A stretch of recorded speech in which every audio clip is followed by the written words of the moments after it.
is Yaron Linett. My business is Formal Traditional. I'm a full-service luxury, commercial, and residential interior designer. And we help busy people get beautiful, functional, organized spaces. We deliver on time and on budget where they don't have to lift a finger. That's awesome. That's the dream, right? And I noticed on your logo, correct me if I'm wrong, you have a cat. That's true. Can you tell me a little bit about that and the story behind it? Sure. I try not to be different simply to be different, but when I first started in interior design, every designer had the same logo, they had the same looking website, they had the same business card, and everybody had the same animal. It was a greyhound. And we chose an elegant alternative, the Siamese cat. Siamese, yeah.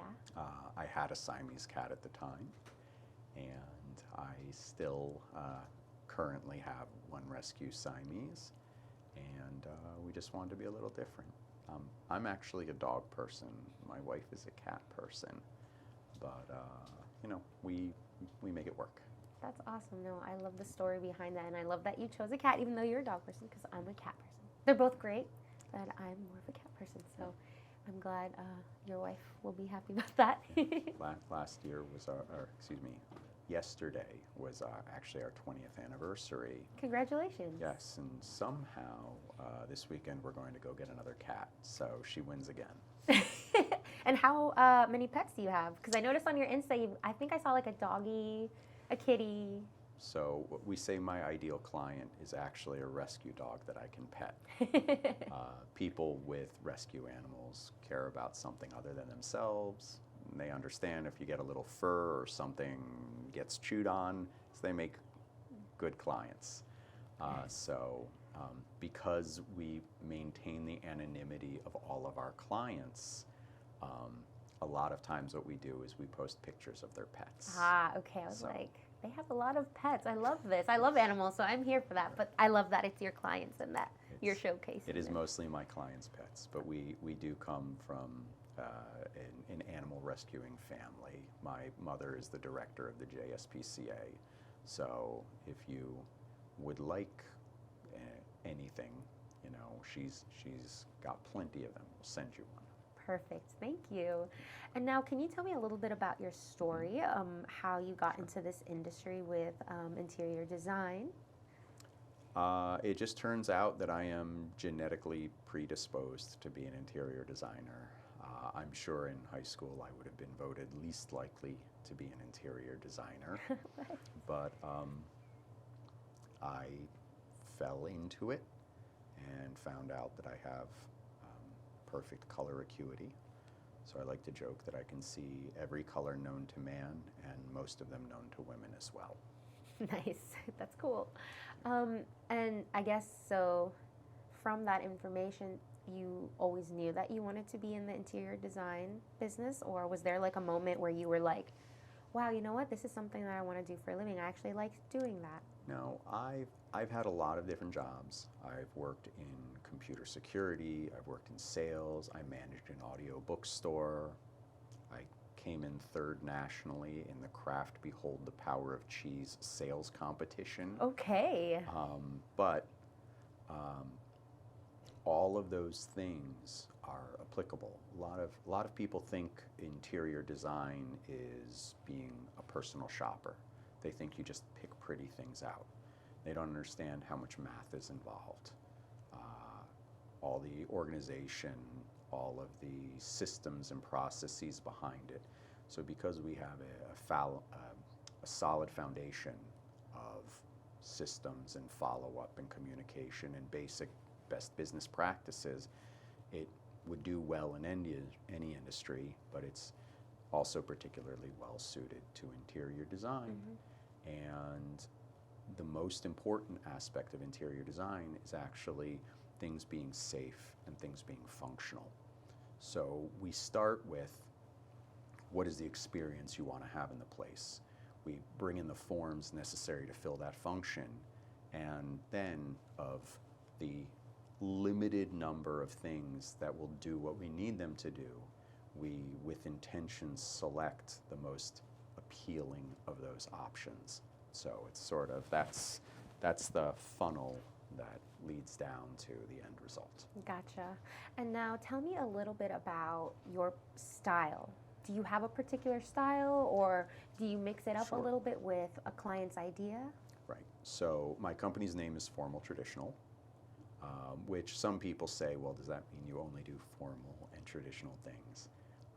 I used to say I'm not Candace Olson, I'm not, Barry Dixon, I'm not any of these people. Nobody is hiring me to do my style. Well, having met all of those people, I know people don't hire them to do their style either. Interior design is like being a ghostwriter. I don't design in my voice. I do what the clients want, and I make the decisions on their behalf in the way that they would make them if they knew the things that I know. Mm-hmm. So it's always whatever style and design they want. Gotcha.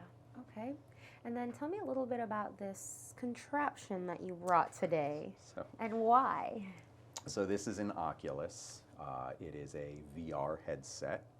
And one of the main differences between us and a lot of other designers is that we run, well, first, a 100% transparent business. We don't hide who we work with, where we get things, how much they cost us, tracking numbers, anything.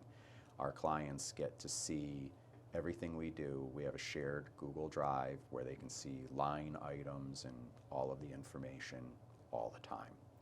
Additionally, we have in-house capabilities a lot of other design firms don't have. Mm-hmm. My wife is an extremely talented artist, and what we do is we will go to a place, we'll figure out the scope of the work, we will scan the room in 360 degrees, we'll measure, we'll photograph, we then build it in 3D. We make every design decision on the front end, photorealistically render it in-house, wow, and then import it into VR. So we pull out the headset for our presentations, and we put it on our client's head and say, welcome to your new space. And they can see it before it exists. We're hired exclusively by people who can't envision these things themselves. If they already knew what they wanted and how it was going to look, there would be no purpose in working with somebody who does those things for you.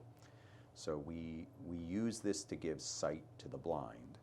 They see the whole space as it's going to look. Mm-hmm. And on our website, we have a web page that's entitled WYSIWYG, which is an old acronym for what you see is what you get. And you can see actually how close our renderings are to the reality, the as-builts. Yeah. So our clients feel very confident that what we're showing them is nearly identical to what they're going to receive. That is amazing. And how did you come up with this way of showing,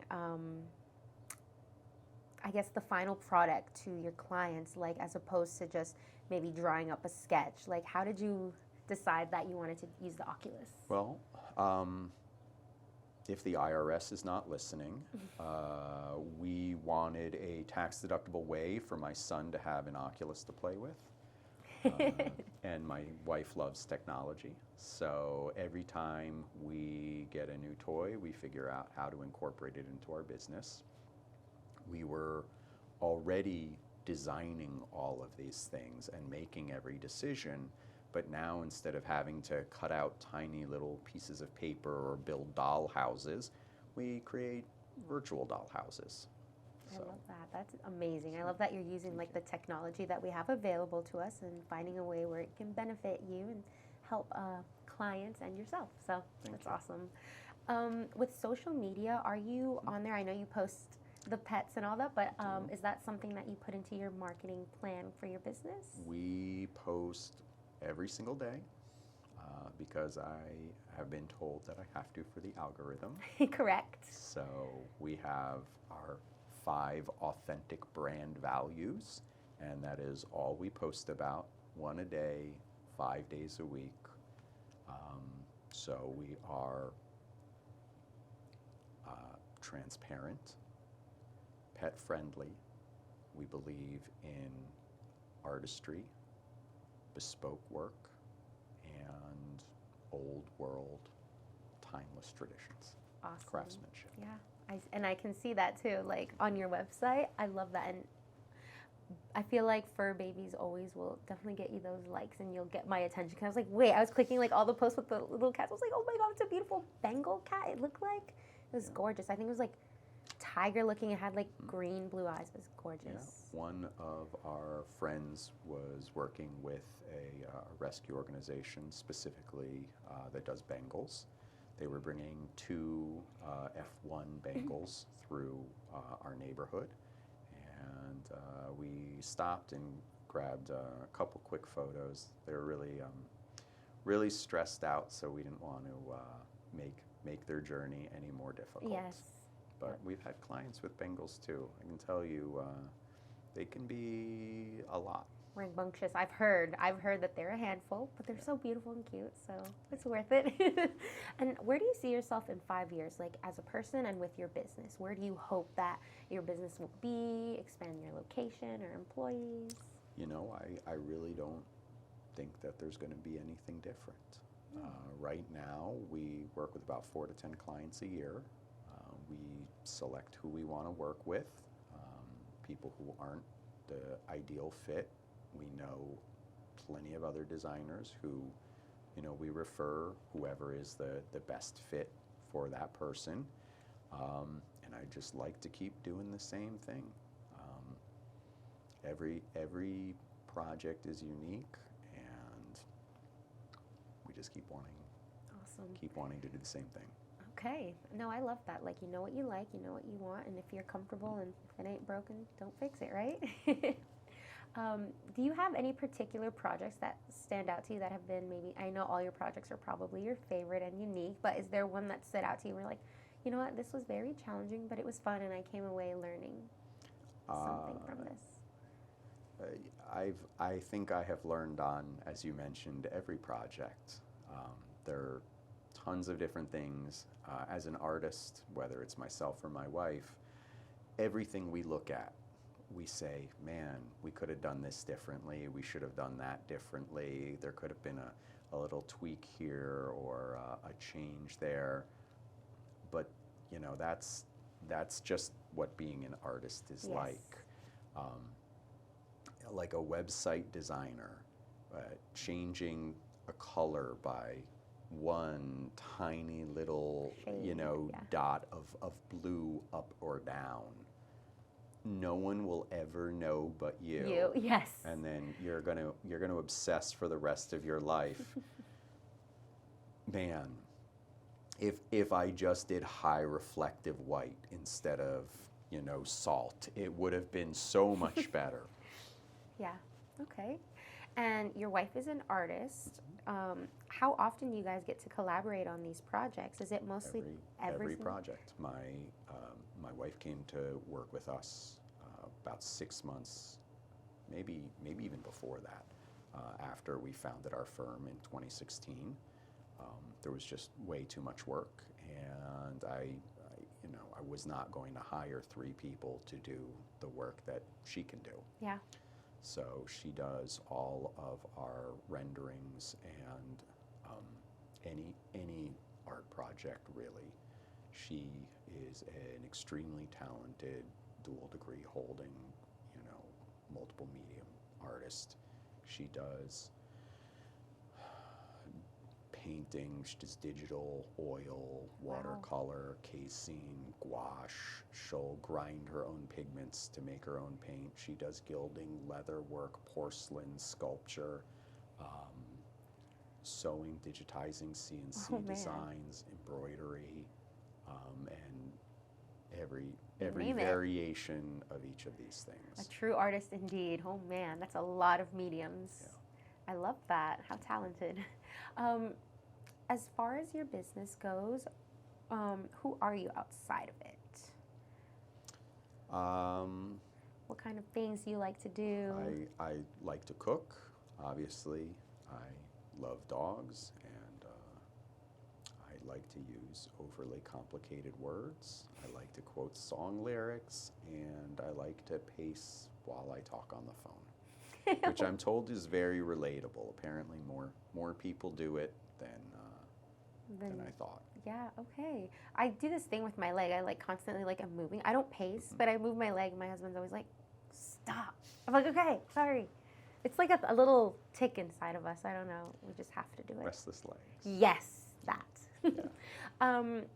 If you could let any, I guess, starting entrepreneur know any advice of what it's like to start your own business, Sure. what advice would you like to give them? I would say there will never be a time where being organized, communicating clearly, and having systems in place is going to hurt you. Being respectful to everyone you meet and being present and intentional. It's very important to communicate clearly and to do it in a timely manner. Half the game is just returning phone calls and emails to people. You work so hard to find people who say, let me give you money in exchange for what you do. And then to not just say yes to them is the downfall of many businesses. Wow. So. Okay. Thanks for sharing that. And then if you could give our listeners any advice when it comes to setting boundaries, because I know when you're an entrepreneur, it's not just 9 to 5, it can be outside of those hours sometimes. Sure. What kind of boundaries do you set to make sure that you have a healthy work-life balance? Sure. So boundaries are super important. The key to all the 5-star reviews is not just doing 5-star service, but it's also avoiding 1-star clients. So one of my favorite buddy designers, his name is Corey Damon Jenkins, years ago, he gave a talk where he said, if you ignore red flags, the person you betray is future you. So listen to people, listen to your gut. If someone is telling you at the outset things that make you not confident that this is a good fit, there will be other clients. Find ones who resonate with authentic you. Yeah. As far as boundaries, sometimes it's easier for someone else to enforce them than it is for ourselves. So one of the first hires I would suggest somebody make is a gatekeeper, an assistant, a wingman. My scheduling is all done through my amazing assistant, and she is able to say things that I can't say because I'm the artist and I have to be separated from certain things like the money. People don't like it when you're tied in and they think that's why you're making decisions. But she can say, if you don't pay the consultation fee, I will not let him come. And I can just say, my hands are tied, what can I do? Yes. I don't want to be in trouble with her. And it's the same with anything else. I would probably tell people, of course I can be there at 3 a.m., on a holiday, weekend, Saturday night, whatever. But my assistant says, I'm sorry, he is available Monday through Friday, 9 to 5, not during holidays. Yes. And she stops me from doing the helping everybody that I Yes. want to do, because sometimes if you give too much of yourself, there's just nothing left. For yourself. Yeah, that's right. No, I'm glad that you have that assistant that can help you set those boundaries, because I know sometimes it is hard to say like, yes, yes, yes, Yeah. yes, and even no sometimes to people. So now you guys know all my secrets. Yes, we do. This is how it is. Thank you for sharing those. Now, is there anything that I have not touched on that you would like to share with our listeners, whether it's about you or your business? I just want to make sure I hit all those key points for you. I think it's very, very simple.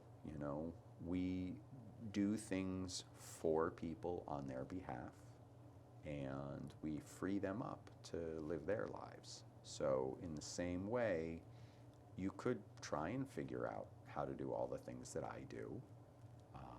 You could sit there waiting 30 hours for packages that don't show up, or for phone calls that don't come back.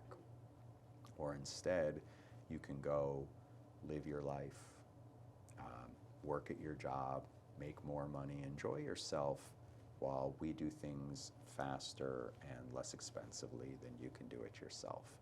We don't really like to discuss the bottom line of interior design. A lot of people say, like, well, how much is this going to cost me? You know, the fact is, it's hard to monetize a mistake never made. If you bought the wrong thing and you had to redo it all, how much would that cost you? How certain are you that you're going to buy the right thing? But even if I gave you a list of everything to buy, I simply buy it for less than you do. And we split our discounts with our clients. So typically the design fees are offset by the savings on the merchandise. So if you really understand that I do it all for you, and it ends up costing the same or less than you could have done it yourself, and you get all that time back, really makes sense to work with a designer, provided that they listen and do the things you want them to do. That's right. Yeah, and it's a good fit, like you said, because not everybody is going to be a good fit. Right. So I agree with that. Right. So yeah. And I'm okay with the cat people. Thank you. I've made it work out for 20 years. Appreciate that. I mean, you married a cat person too, so that's great. That's true. And now for my final question. If you could leave our listeners with any message, it could be in regards to animal rescue, life in general, what would that be? Or anything in your industry, what would that message be? Ooh. All right, so I will avoid the temptation to simply quote song lyrics at you. You can do that too, and then get to the main one if you want. There's a rose in a fisted glove, and the eagle flies with the dove, and if you can't be with the one you love, honey, love the one you're with. Who's that by? Eagles. The Eagles, okay. Yes. That being said, in all seriousness, you can do anything you want. You can have any color you want, you can have any flooring you want, you can have any of these things. We'll stop you from making an objectively bad choice, or we'll at least warn you. We'll say, hey, that slip coefficient isn't safe for a wet area. We don't want you falling in the shower and hurting yourself. So let's get you the product that will be safe. But if it's going to be gray or white or green, you can do whatever you want. Some people say, you know, I worry about something looking dated or clashing or whatever. None of that matters as long as it's done with intention. So people might come into your house and say, it's not to taste. I don't love this color. I don't love this pattern or style. But as long as there's intention behind it, they'll at least understand what you did, you know, and that makes it easy. They go, well, you know, all the doors are this way and all the windows are that way.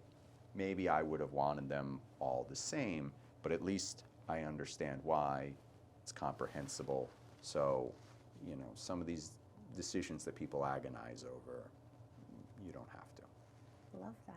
Thank you so much for being on the podcast and taking time out of your day to be here. We really appreciate it. Thank you. Thank you for having me. Of I appreciate course. it too. Yeah.